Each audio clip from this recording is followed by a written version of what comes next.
Assalamu alaikum. Thank you for coming to Kuch Khaas's Election 2013 series.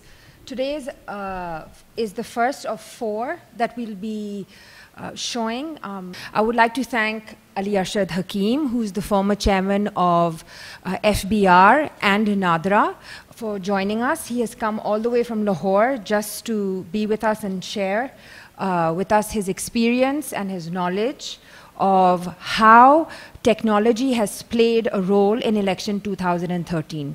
As we know that we have been told that the electoral rolls have been significantly cleansed and ramped up. There are multiple government institutions involved in the development of the screening process of the nominees who are standing for elections, 272 other than the provincial nominees. There are about, we are told, 7,000 candidates for these positions. So how has 2013 been different from a government point of view, from an institutional point of view? So Ali will be sharing a presentation and then we'll open it up for discussion. Pakistan mein, how many times have we had elections compared to other countries? So, you know, we don't figure very well on that, and hence I think this huge excitement with elections whenever they come. So we have had probably more World Cups in cricket than elections in Pakistan. And World Cups in cricket started in '79. Other countries hold elections, and we are 164th on lists of 169 countries in terms of voter turnout in the past 50 years. Hence, you know, excitement. Agla karna. And this is how it has happened. Jo 77 mein, we had a huge turnout. It was an epic election. And then it has gone down, and 2008 was a bigger election. 44% of electorate turned out to vote. And it was an exciting election because a military dictatorship was ending and democracy was coming in, so people turned out for elections. Aage chalna yaar.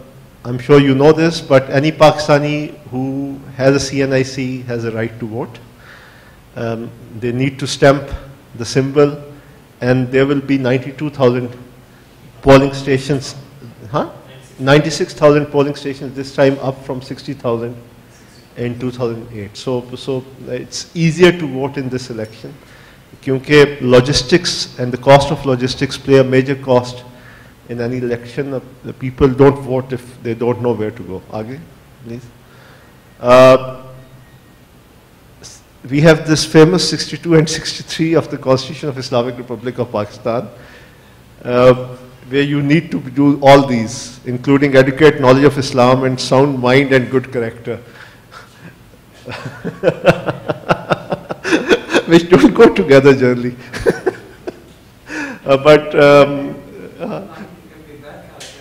Yes, with sound mind, your character should get worse.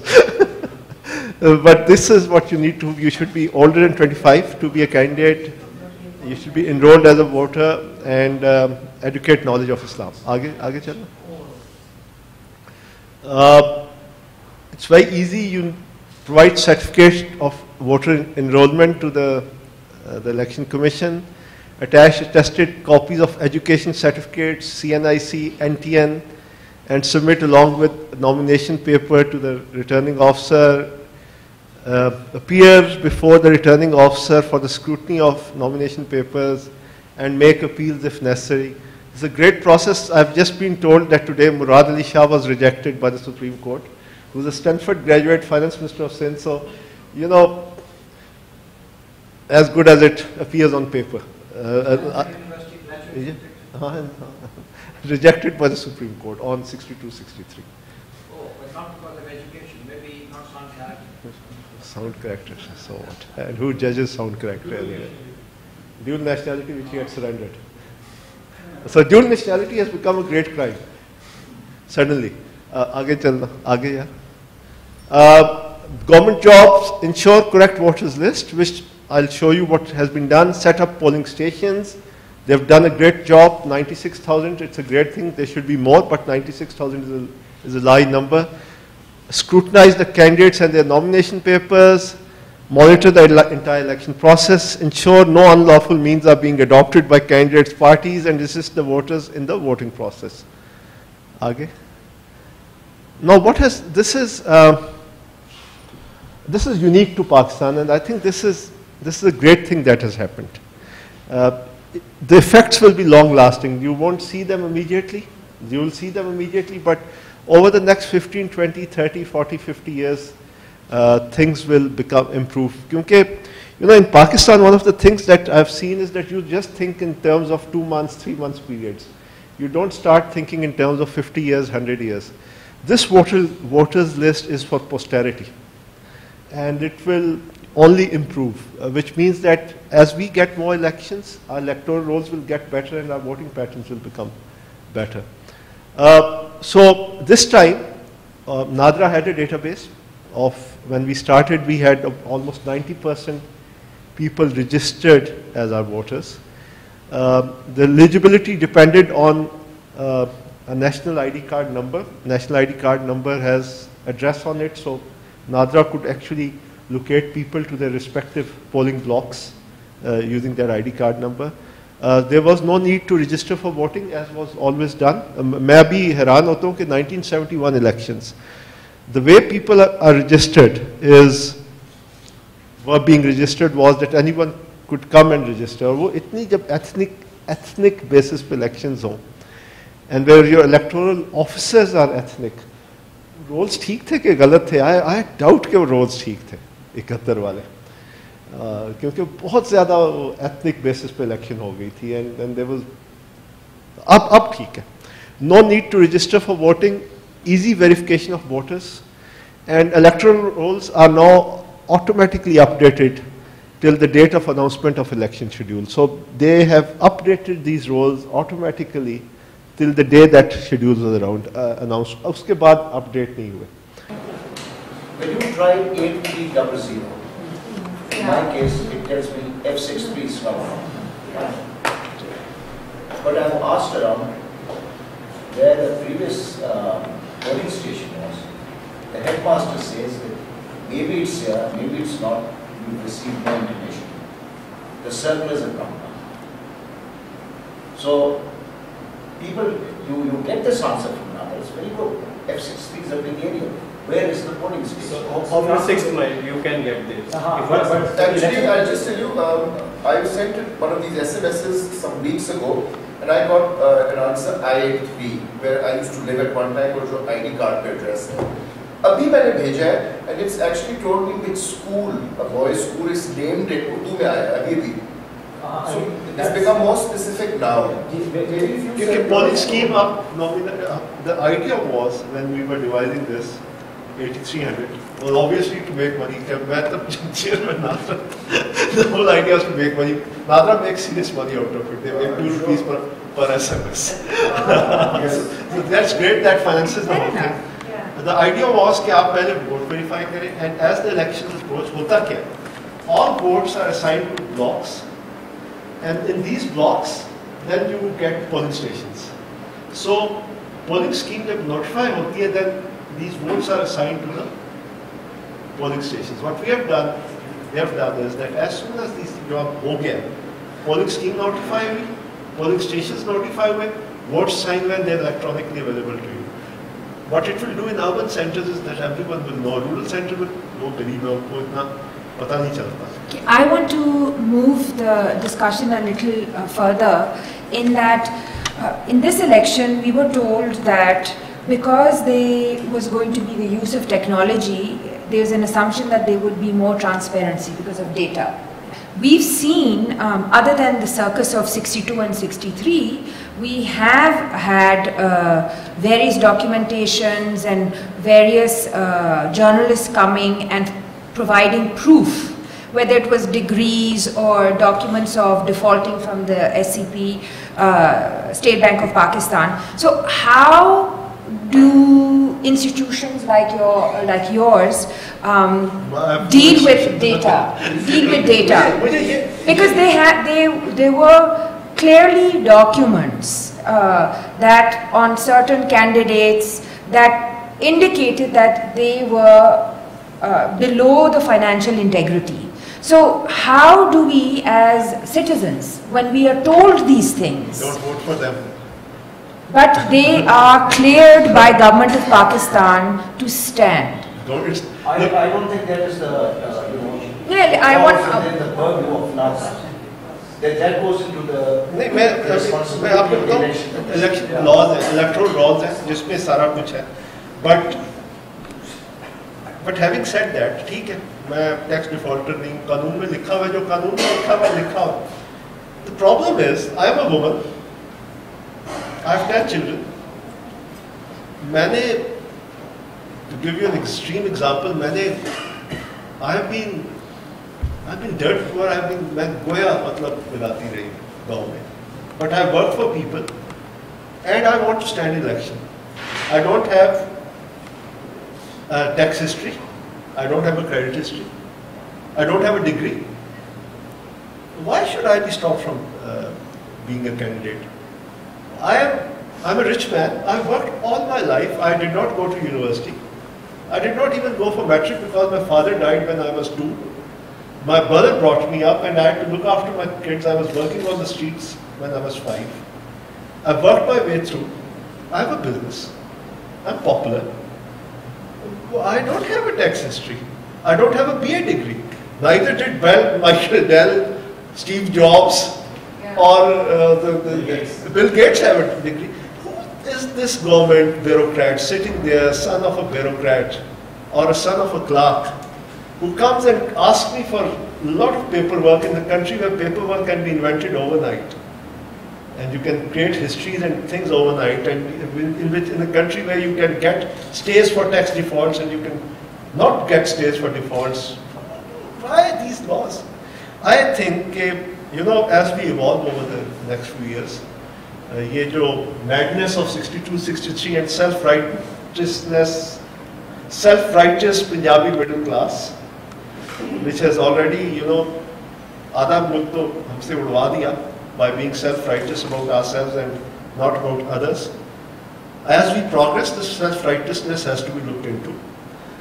No one should be allowed ever to judge another person in a democracy. Let the people judge those persons. They have constructed these laws. I've been reading self-righteous newspaper articles. You have been reading self-righteous. They're very popular among us. They were just self-righteous articles. They don't mean anything, and they won't improve anything. But if you have rules, Baba, questions? Those have been followed. If you have rules which say BA, why the hell should Republican? Yes. They should be changed. They have been changed actually.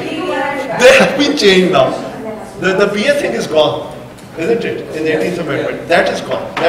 That's a great thing this Parliament has done. 62, 63 has some great things. Only person who has unsound mind cannot vote. Neither can he vote nor can he stand as a candidate. An unsound mind can be determined. The 25 years of age, it can be determined. So there's some very scientific things there. But some genius then added good character. I mean, good character. This was obviously motivated by bona fide intentions. We all are aware. And now we are, in our self-righteousness, following that bona fide intention to the hilt. What about? So let the people decide. Look, I'm hurt today, frankly, because Murad, Stanford graduate, has been disqualified on this self-righteous thing. One of the finest people I know, MSc in civil engineering, MIc in management from Murad Ali Shah, and finance minister of Sindh for 5 years. No blemish against him. No one mentioned. And you say he's not self-righteous. Why was he disqualified? Because he was a dual national. And then he That's surrendered his nationality. That was law of the land, which was very, very grey. The dual nationals have been MNAs. So on the grey area, you know, if you have to run your country, if you have to look long term, 50 years, 100 years, if you think your country will be here 50 years, 100 years, then you need to have big hearts. You need to have big hearts. You need to say, okay, no, I agree. This poor woman has the same thing. The law has to be rationalized, has to be changed. Otherwise, you know the famous phrase, the law is an ass. The law is an ass, but you have to obey it until you change it. I think There's a lady there who- Yes, can't you see me? I just wanted to know, so what then there has to be a criteria for a candidate. What should be the criteria for anyone who wants to run in the elections? Section 263, Lagano No, no. you don't approve of that. What No, is I don't approve of judgmental things.